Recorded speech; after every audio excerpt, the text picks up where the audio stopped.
اس کے اسماء بہترین اور حسین ہیں، وہ اعلیٰ صفات کا مالک ہے۔ اس نے اپنے ناموں کے اثار ظاہر کرنے کے لیے مخلوق کو پیدا کیا۔ کون سے اثار؟ رحمت کے اثار، قدرت کے اثار، جبر اور طاقت کے اثار اور حکمت کے اثار ظاہر کرنے کے لیے اس نے مخلوقات کو پیدا کیا، ورنہ وہ کسی چیز کا محتاج نہیں۔ آدم علیہ السلام کی تخلیق سے پہلے ہی اس بارے میں اللہ تعالیٰ کا فرشتوں سے مکالمہ ہوا۔ اللہ تعالیٰ نے فرمایا، اور جب تیرے رب نے فرشتوں سے کہا میں زمین میں ایک خلیفہ بنانے والا ہوں، خلیفہ سے مراد یعنی کیا بنانے والا ہوں؟ خلیفہ بنانے والا ہوں۔ خلیفہ سے مراد یعنی نائب، اور یہ اس کی نسل میں سے ہر ایک دوسرے کا خلیفہ ہوگا۔ یعنی اب اگر ہم دیکھتے ہیں اب کہ ہم بھی ایک دوسرے کے جو ہیں وہ خلیفہ ہی ہیں، خلیفہ اب آپس میں۔ تو اللہ تعالیٰ نے فرمایا، اللہ تعالیٰ نے تمہیں زمین سے پیدا کیا اور اس نے تمہیں اسی زمین میں بسایا۔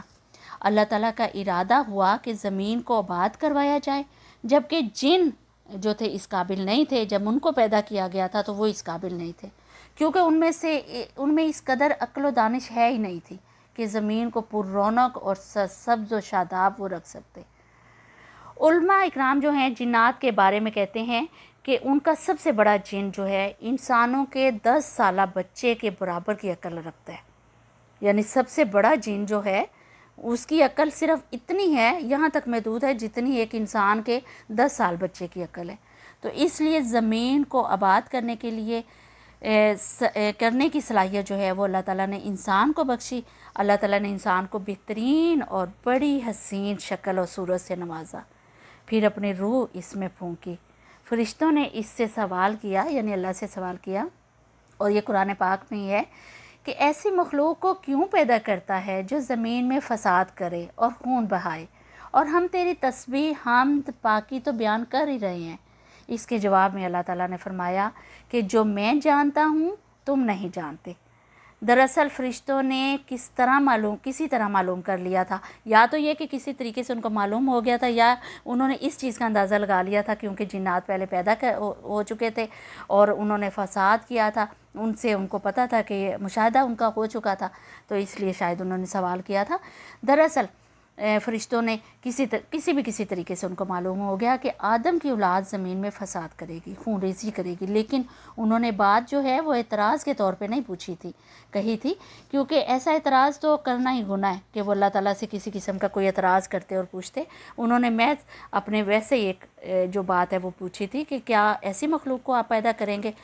اور فرشتے تو پلک جھپکنے کے برابر اللہ کی معصیت اور نافرمانی کرتے ہیں، وہ تو گناہ کر ہی نہیں سکتے، بلکہ وہ تو نہایت معزز عبادت گزار ہیں، جیسا کہ ارشاد بھی ہوا ہے کہ اللہ کے کسی حکم کی نافرمانی نہیں کرتے۔ وہ یعنی فرشتے جو ہیں وہ اللہ کے کسی حکم کی نافرمانی نہیں کرتے، بلکہ جو حکم دیا جاتا ہے حکم بجا لاتے ہیں۔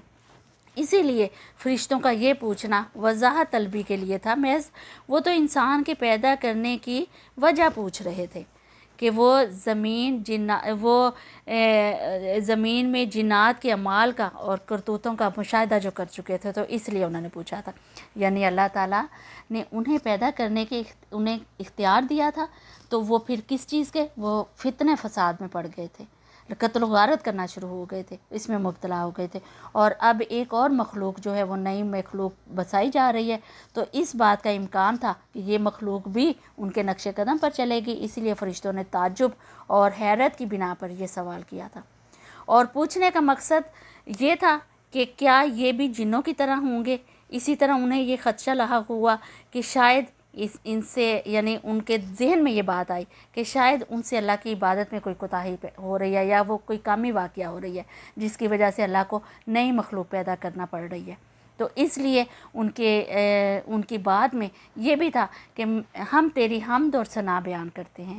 بہرحال ان کے سوال کے دو مقصد تھے، ایک یہ کہ جنوں کی طرح فساد کرنے والی قوم ہے، کیا ہم یعنی ایک تو انہوں نے ان کے ذہن میں یہ تھا کہ کیا یہ بھی جو قوم پیدا ہو رہی ہے، یہ بھی مخلوق جو پیدا ہو رہی ہے، کیا یہ بھی جنوں کی طرح فساد کرے گی؟ اور دوسرا سوال ان کے ذہن میں یہ تھا کہ کیا ہم تیری عبادت نہیں کرتے، کیا ہم تیری عبادت میں کوتاہی برت رہے ہیں؟ تو جس کی وجہ سے تو ایک نئی مخلوق پیدا کر رہا ہے۔ اس پر اللہ تعالیٰ نے فرمایا جو میں جانتا ہوں وہ تم نہیں جانتے۔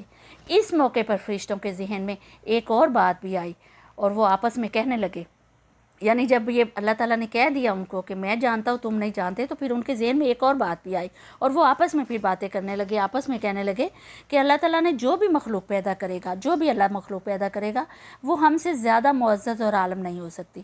یعنی جب فرشتوں نے باقی مخلوقات کا جائزہ لیا، مثلاً آسمان، زمین، پہاڑ، جن، چوپایوں وغیرہ کا، تو انہوں نے سوچا یہ ہم سے زیادہ بہتر مرتبے والی تو ہیں نہیں ہے، لہٰذا اب یہ مخلوق جو پیدا کی جا رہی ہے تو یہ بھی ہم سے زیادہ مرتبے والی نہیں ہوگی۔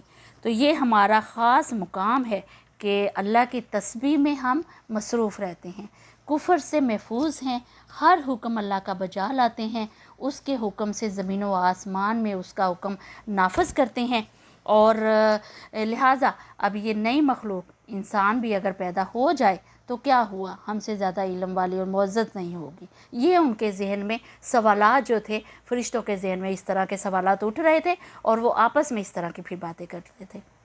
بہرحال جب اللہ تعالیٰ نے آدم کو پیدا کیا تو زمین کی مٹی لانے کا حکم فرمایا، چنانچہ اللہ تعالیٰ کے پاس مٹی لائی گئی۔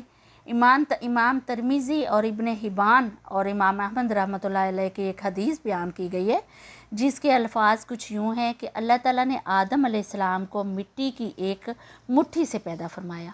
اس مٹی کو اللہ تعالیٰ نے پوری زمین سے اٹھوایا تھا، یعنی وجہ یہ کہ آدم کی اولاد زمین کے لحاظ سے ہی ظہور پذیر ہوئی، یعنی جب اللہ تعالیٰ نے ہر جگہ سے مٹی اٹھوائی، تھوڑی سی وہاں سے، تھوڑی سی وہاں، تھوڑی سی وہاں سے، تو یہی اسی لحاظ سے جو ہے زمین پر آدم کی اولاد کا ظہور ہوا، یعنی وہ پیدا ہوئے۔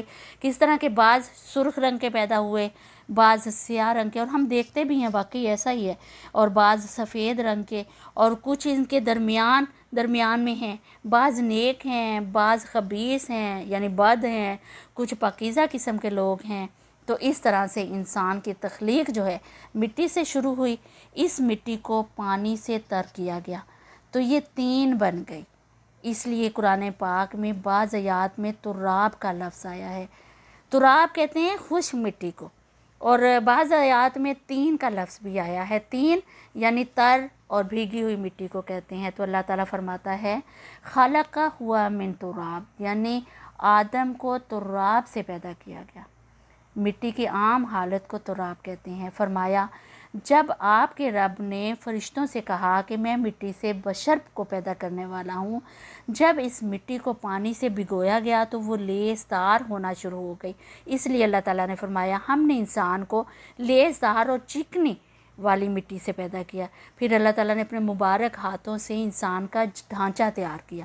اللہ تعالیٰ نے فرمایا میں نے اپنے دونوں ہاتھوں سے پیدا کیا، یعنی اللہ تعالیٰ نے انسان کی خلقت جو ہے فرشتوں کے سپرد نہیں کی، بذات خود سے تخلیق کے مراحل سے گزارا، اپنے ہاتھوں سے بنایا اور اپنے ہاتھوں سے اس کی تصویر کشی جو ہے وہ کی۔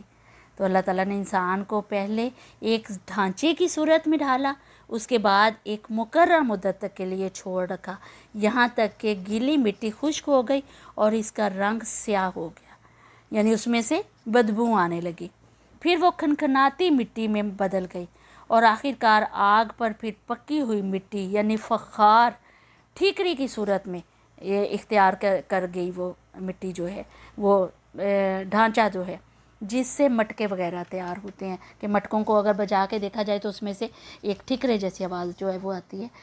سیاہ مٹی کو ہماؤن کہتے ہیں اور بدبودار کو مسنون کہتے ہیں، اور کھنکھنا کر بولنے والی مٹی کو سلسل کہتے ہیں، اور ٹھیکری کی طرح کی مٹی کو الفخار کہتے ہیں۔ مختلف آیات میں یہ الفاظ جو ہیں مختلف استعمال ہوئے ہیں۔ تو اللہ تعالیٰ فرماتے ہیں ہم نے تمہیں پیدا کیا اور پھر ہم ہی نے تمہاری صورت بنائی، یعنی ہم نے پیدا کیا، اپنے ہاتھوں سے پیدا کیا اور اپنے ہاتھوں سے تمہاری صورت گیری کی ہے، یہ اللہ تعالیٰ فرما رہے ہیں۔ اور پھر فرمایا اللہ تعالیٰ نے کہ یقیناً ہم نے انسان کو کھنکھناتی خشک مٹی سے پیدا کیا جو کہ بدبودار اور سیاہ گارے سے خشک ہوئی تھی، یعنی اس مٹی سے پیدا کیا گیا۔